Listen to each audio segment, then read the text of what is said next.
हा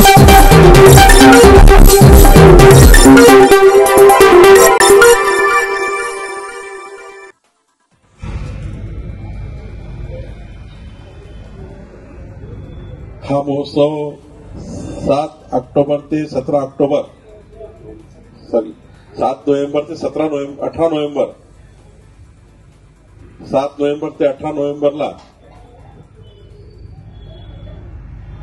नागपूरमध्ये आपल्या नागपूरचं गौरव, विदर्भाचं भूषण आणि आपल्या सर्वांना ज्यांच्या नेतृत्वावर अमिट विश्वास आहे असे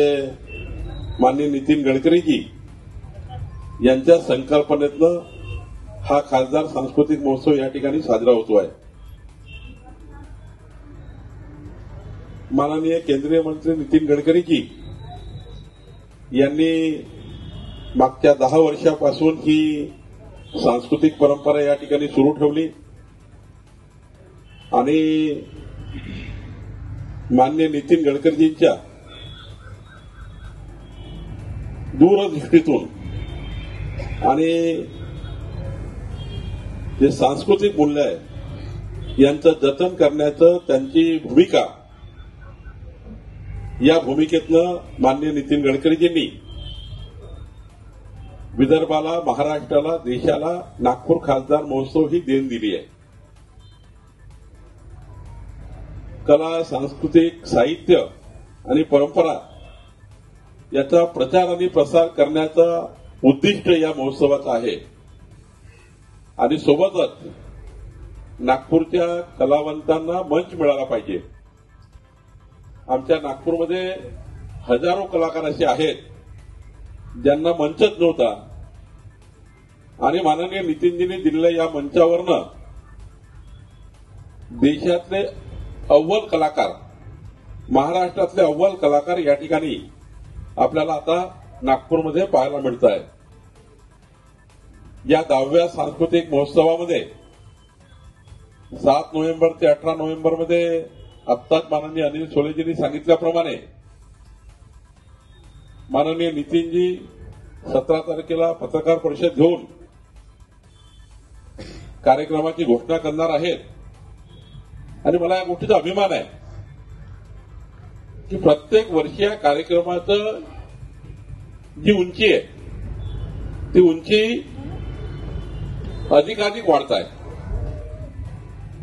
जेव्हा सुरू केला तेव्हा असं वाटलं की या सांस्कृतिक महोत्सवाला इतकी उंच भरारी मिळणार नाही, पण आज संपूर्ण देशामध्ये खासदार सांस्कृतिक महोत्सव म्हणून क्रमांक 1 वर नागपूरचा खासदार सांस्कृतिक महोत्सव आहे, याचा आपला सर्वांना अभिमान आहे. खरं तर आमच्यासारखे जनप्रतिनिधी यातनं शिकतोय. मला तर यातनं खूप शिकायला मिळतं, कारण जे आम्ही कधी करू शकलो नाही,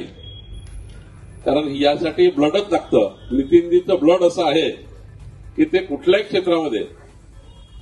या देशातलं कुठलं क्षेत्र असं नाही जे नितीनजीकडनं सुटलं आहे आणि त्यामुळं नितीनजींनी सांस्कृतिक, सामाजिक, क्रीडा या सर्व क्षेत्रामध्ये, वैद्यकीय क्षेत्रामध्ये आपण जर विचार केला तर 18 ते 19 सेक्टर आहेत